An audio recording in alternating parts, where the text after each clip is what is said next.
welcome back to my channel. And for today's session, I don't know what we're doing today, but don't worry, I have something planned out.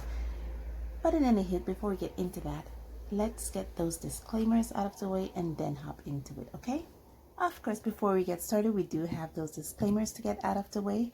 I live near a major highway here in the country of Belize, so you will hear those motor vehicles in my background. Where I live, there's also a lot of wild birds. You will hear them crying, chirping, and calling in the background. And thirdly, I have dogs. I have dogs, my neighbors have dogs. So if anyone comes in this neighborhood, you will hear those dogs, including my own, start barking. And with that, I get back to my regular scheduled program. Okay, so for today, we'll be finally getting my first impressions, I think. Well, I've had these for about, I don't know, it's been well over a year or maybe a couple of years I've had this, but have never really used it, and I've always meant to bring it to you guys.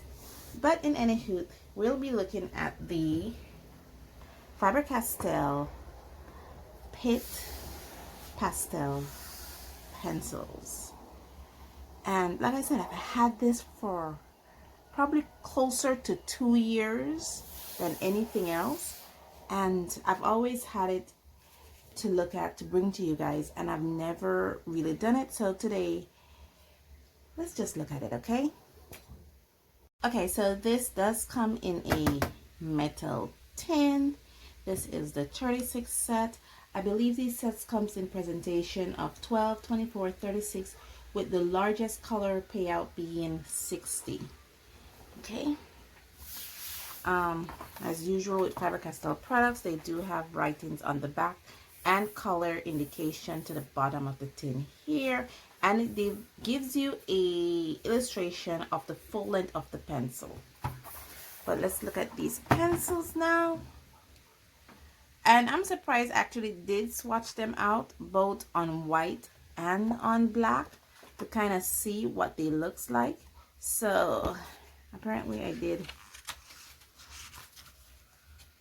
use these before.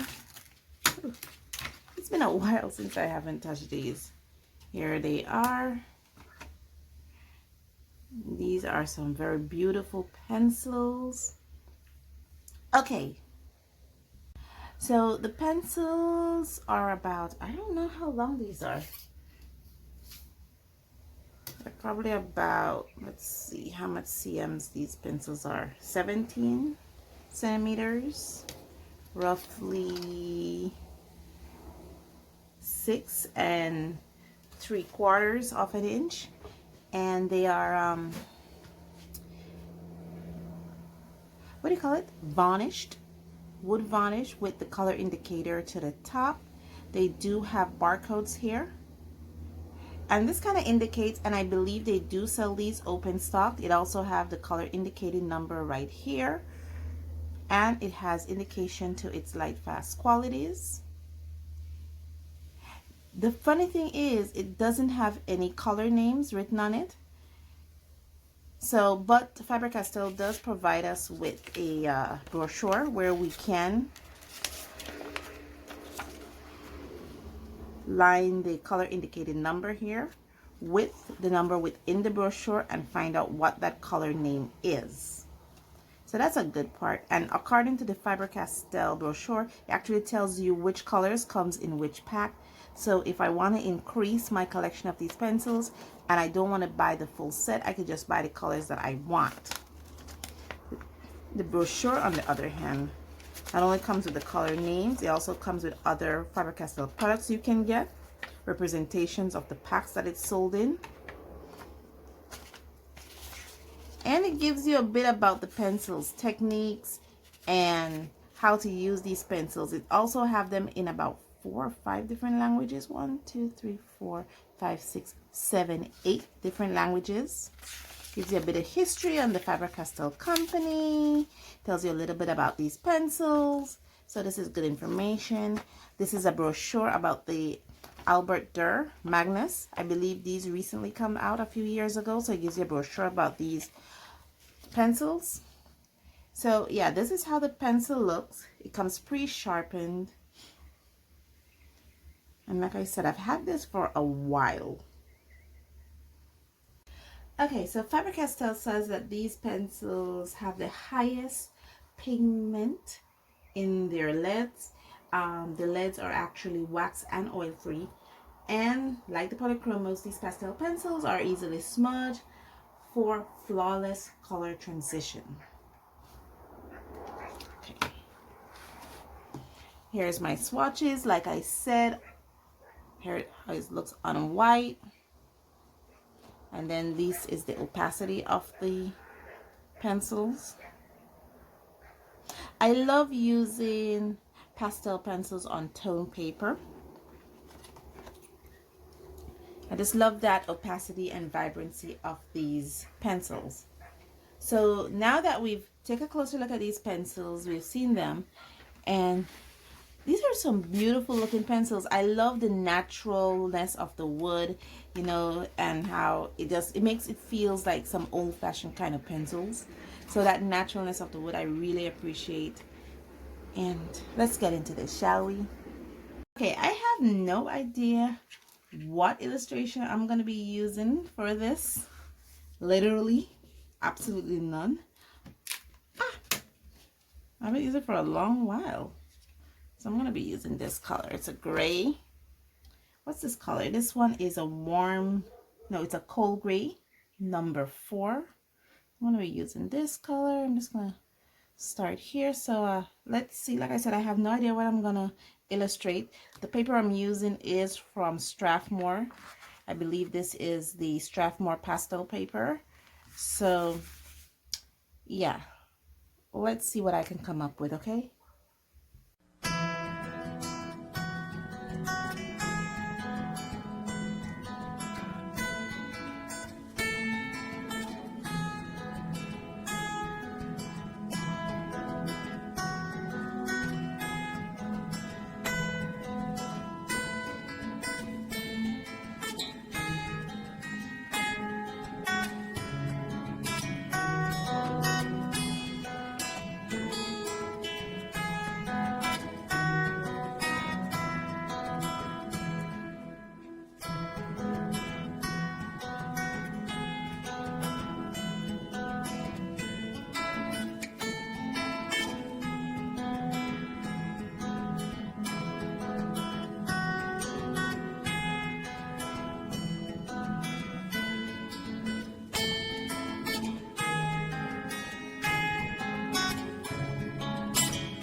Okay, so yeah guys, I'm done. Can you see what I'm doing here? What my concept was? Like I said, I went into this with a blank paper, and somehow I was like thinking about the road and perspectives and all that, so I decided to draw a road, just a basic road going into the heavens. Try to gradiate it, let it seem that, you know, we're going into that part. I hope I was able to accomplish that. And all in all, I did had a whole lot of fun doing this. It was enjoyable, it was relaxing, just a blank piece of paper and colors, and let's see what we can come up with. I didn't want to do anything too elaborate or too up to my style. I just wanted to go in and just basically throw color on paper, and hopefully something abstract-y, you know, kind of comes out and your mind kind of fills in that information of what I'm trying to get. But that's just a long story to say that I actually enjoyed working with these. They were a lot of fun. It's actually sparking back a passion of working with pastels, because I used to work with pastels before. I was practicing using pastels, and then I went into coloring pencils and markers and watercolor, and I kind of put them to the side, and maybe that's the reason why it took so long for me to get to these pencils. But all in all, I did have fun with it. Guys, tell me in the comments below what you think of my piece, how I could improve, what can I do. I basically have this paper here. It's made from the Strathmore pastel papers, and I'll tell you a little bit about this in a moment. Okay, so the Strathmore pastel paper is a 80-pound weight pastel paper. It comes in 5 different tones. It's a 400 series Strathmore, and Strathmore, how they number their papers, they go into series. There's 300, 400, 500. I think there's a 600 series, and the higher the series, the more quality is the paper. Therefore, this is a 400 series, so it's right around there in that mid-range kind of tone. It's really good paper. I only have one color in this this little test booklet here that I made. And what I do is when I get a new paper, what I do is put them in these little booklets here.